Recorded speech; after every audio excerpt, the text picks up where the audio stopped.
Hi everyone, अगर आप एक क्रिकेट फैनेटिक हैं, क्रिकेट एंथुजियास्ट हैं, तो आप आईपीएल सीज़न को बहुत ही अच्छे तरीके से एंजॉय कर रहे होंगे। आपने देखा होगा कि बहुत सारे मैचेस, क्लोज इनकाउंटर्स रहे हैं। साथ ही साथ अगर आप एक स्टॉक मार्केट एंथुजियास्ट हैं, स्टॉक मार्केट को फॉलो करते हैं, तो आपने 2020 में आईपीएल की जगह आईपीओ सीज़न को भी एंजॉय कर रहे होंगे। एक के बाद एक डिफरेंट आईपीओ की लॉन्चिंग हो रही है और उनकी बम्पर लिस्टिंग देखने को भी मिल रही है। अभी कुछ दिनों में इक्विटास स्मॉल फाइनेंस बैंक का आईपीओ आने वाला है और ये आईपीओ काफ़ी इंटरेस्टिंग माना जा रहा है क्योंकि ये कंपनी इस पर्टिकुलर सेगमेंट में, सेक्टर में इंडिया में टॉप 3 में आती है। तो आज वीडियो में मैं इक्विटास स्मॉल फाइनेंस बैंक का डिटेल्ड रिव्यू करूंगा, इसके वैल्यूएशंस के बारे में बात करूंगा, इसके फाइनेंशियल्स के बारे में बात करूंगा और साथ ही साथ वीडियो के लास्ट में मैं ये भी बताऊंगा कि क्या मैं इस आईपीओ के लिए अप्लाई करने वाला हूं या नहीं। To watch the full video, stay tuned.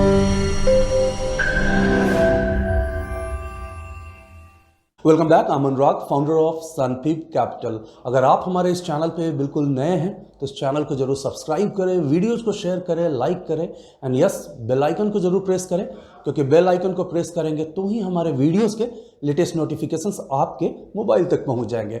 अगर आप एक स्टॉक मार्केट एंथुजियास्ट हैं, मुझसे डेली बेसिस पे पर्सनली कनेक्ट होना चाहते हैं स्टॉक मार्केट अपडेट्स और एनालिसिस को लेकर के, तो हमारा फ्री टेलीग्राम चैनल ज्वाइन कर सकते हैं जिसका लिंक नीचे डिस्क्रिप्शन बॉक्स में दिया हुआ है। इक्विटास स्मॉल फाइनेंस बैंक के basic details and other financials and valuations के बारे में बात करने से पहले मैं ये बात करना चाहूँगा कि इस कंपनी का नेचर ऑफ बिजनेस क्या है और इसके कौन बिग कॉम्पिटिटर्स हैं। तो सबसे पहले मैं आपको बता दूं कि इस कंपनी के जो अदर कॉम्पिटिटर्स हैं, आपने नाम भी सुना होगा, एयू स्मॉल फाइनेंस, और साथ ही साथ आपने उज्जीवन फाइनेंस के बारे में भी सुना होगा। इनफैक्ट ये दोनों शेयर्स लिस्टेड भी हैं।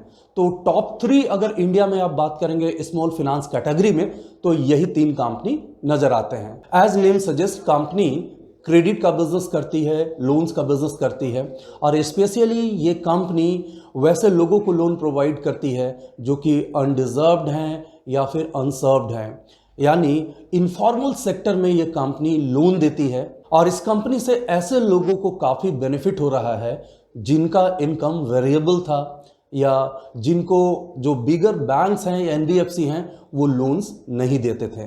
तो इसलिए ये कंपनी का ग्रोथ काफ़ी तेज़ी से हो रहा है। इनफैक्ट मैं आपको यहाँ पे ये बता दूँ कि स्मॉल फाइनेंस बैंक्स का जो ग्रोथ रेट रहा है वो ओवरऑल 26% का रहा है। इस इंडस्ट्री का जो ग्रोथ है वो 26% का रहा है।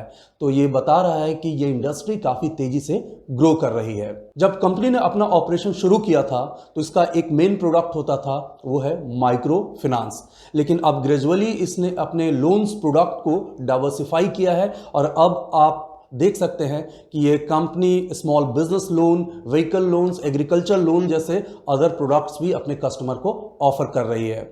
और अगर आप बैंकिंग आउटलेट के अनुसार अगर आप देखेंगे तो आप नोटिस करेंगे कि ये कंपनी पूरे इंडिया में नंबर 1 है क्योंकि इसके अराउंड 856 टोटल आउटलेट हैं। और अगर आप डिपॉजिट और एयूएम के अकॉर्डिंग आप इस कंपनी के बारे में बात करेंगे तो इंडिया की ये second largest small finance bank है। अब मैं इक्विटास स्मॉल फाइनेंस बैंक के प्रमोटर के बारे में बात करता हूं। इनफैक्ट आपने इनके प्रमोटर मैनेजमेंट के बारे में सुना होगा। इक्विटास होल्डिंग लिमिटेड ही इस कंपनी का मैनेजमेंट है, प्रमोटर है। और साथ ही साथ मैं आपको यहाँ पे इंफॉर्मेशन ये भी दूँ कि इस कंपनी में अभी इक्विटास होल्डिंग लिमिटेड का अराउंड 96% के आसपास स्टेक है, जो इस आईपीओ के बाद कम होकर के 82% के आसपास हो जाएगा।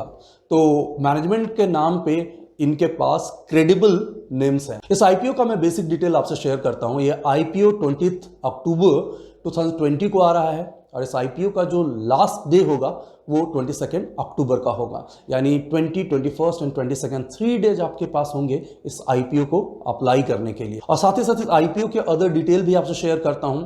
इस कंपनी का, इस आईपीओ का जो इशू प्राइस जो रखा गया है वो 32 to 33 रुपीज पर शेयर का रखा गया है। और आपको पता होगा कि आप अप्लाई करते हैं तो आप मैक्सिमम प्राइस पे ही बिडिंग करते हैं। इस कंपनी का फेस वैल्यू 10 रुपीज़ का है और इस आईपीओ के थ्रू कंपनी अराउंड 520 करोड़ के आसपास फंड रेज करने जा रही है। ये आईपीओ एनएससी और बीएससी दोनों जगह पे लिस्ट होगी। और सबसे इंपॉर्टेंट बात जो है कि आईपीओ जो लाया जा रहा है, इसके पीछे जो रीज़न है वो ग्रोथ एंड एक्सपेंशन का है, जिसका कारण मुझे ये आईपीओ अट्रैक्ट कर रहा है। आप आईपीओ में अप्लाई करते होंगे तो जानते होंगे क्या मिनिमम एक लॉट के लिए अप्लाई कर सकते हैं।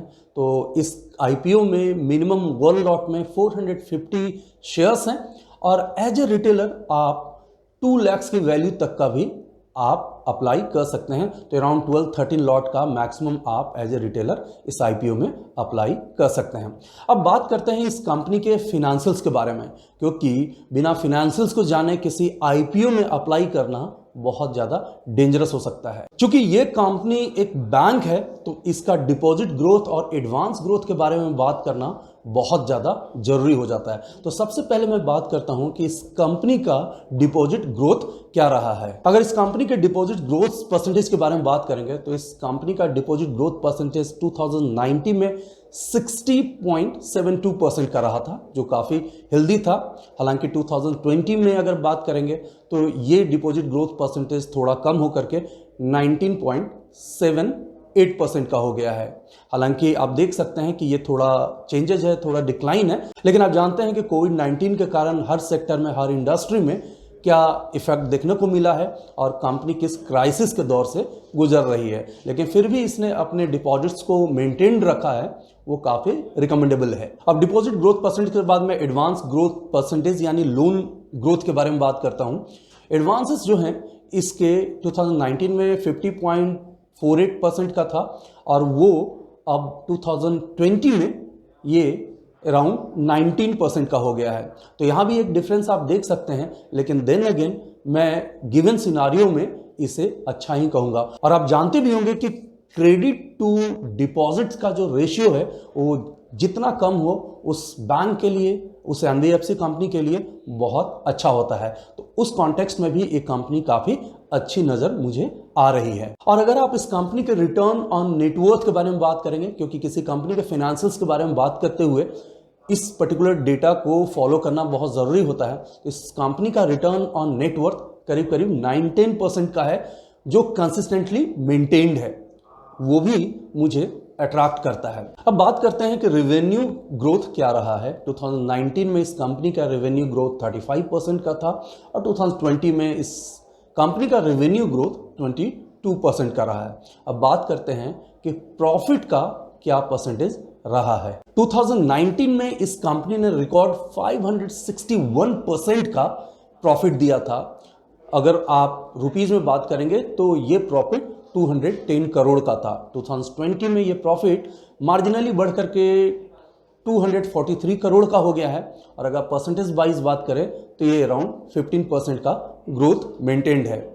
मैं ये परसेंटेज आपसे शेयर कर रहा हूँ, ये फिनेंशियल आपसे शेयर कर रहा हूँ, तो मैं आप लोगों से ज़रूर ये रिक्वेस्ट करूँगा कि कोविड-19 का सिनारियो है उसे ज़रूर कंसीडर करके ही किसी कंपनी के वैल्यूएशंस को अंडरस्टैंड करने की कोशिश करें।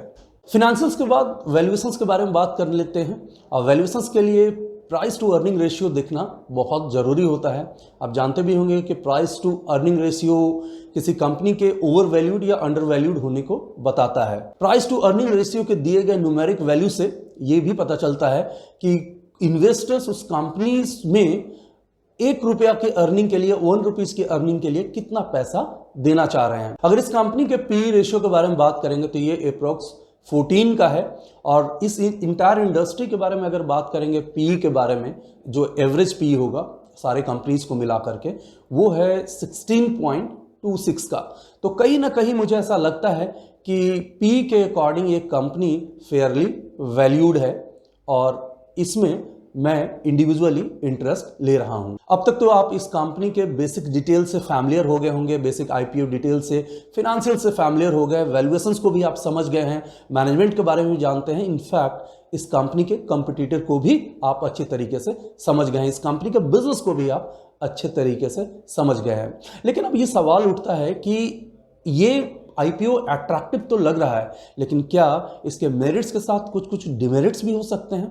तो मैं यहाँ पे स्ट्रेंथ के साथ कुछ वीकनेस के बारे में भी बात करता हूं, ताकि आईपीओ सिलेक्शन के समय हम काफी अलर्ट और अवेयर रहें। अगर थ्रेट और डिमेरिट्स के बारे में बात करें तो सबसे पहला पॉइंट ये होता है कि जिस इंडस्ट्री में ये कंपनी बिजनेस कर रही है वहाँ पे ऑलरेडी बिगर प्लेयर हैं। आप जानते होंगे कि एचडीएफसी बैंक, आईसीआईसीआई बैंक, ये बड़े बड़े बैंक्स जो होते हैं जिनका बिगर ब्रांड नेम है, मार्केट कैप बहुत ज़्यादा है, उनके सामने बिजनेस करना थोड़ा डिफिकल्ट होता है। हालांकि इनका एक स्मॉल कैटेगरी का एक अलग ही सेक्टर है, बट स्टिल इनको इन लोगों से, इन बड़ी ऑर्गेनाइजेशन से कंपटीशन फेस करना जरूर पड़ता है। साथ ही साथ सबसे बड़ा risk not only to this particular company but other NBFC और बैंक्स के लिए है कि एनपीए बढ़ने के चांसेस हो रहे हैं, डिफॉल्ट के चांसेस हो रहे हैं पोस्ट कोविड-19। तो इसके कारण भी एक थोड़ा सा यहाँ पे कंसर्न देखा जा सकता है। लेकिन अगर ओवरऑल आप बात करेंगे इस आईपीओ को लेकर के, और मैं in fact as far as my decision is concern, तो मैं इस आईपीओ के लिए एटलीस्ट 1 लॉट के लिए तो जरूर जाना चाहूंगा। और अगर मेरी तरह आप भी इस आईपीओ में इन्वेस्ट करना चाहते हैं तो आप अपने फाइनेंशियल एडवाइजर से डिटेल डिस्कशन करना बिल्कुल भी ना भूलें। आप अपने ब्रोकर से भी डिस्कशन कर सकते हैं। Okay guys, finally I am signing off. Stock market की कोई भी क्वेरी के लिए आप हमसे फेसबुक, ट्विटर, इंस्टाग्राम और कोरा पे कनेक्ट हो सकते हैं। अगर आप एक प्रोफेशनल इन्वेस्टर और ट्रेडर बनना चाहते हैं स्टॉक मार्केट में, तो हमारे स्पेसिफिक ट्रेनिंग प्रोग्राम्स को ज्वाइन करने के लिए हमारे वेबसाइट पर जाकर क्वेरी पोस्ट कर सकते हैं या दिए गए नंबर पे हमें फोन भी कर सकते हैं। Thanks for watching, take care. Video को लाइक करें, शेयर करें, सब्सक्राइब करें और आने वाले वीडियोस के नोटिफिकेशंस के लिए बेल आइकन को दबाएं।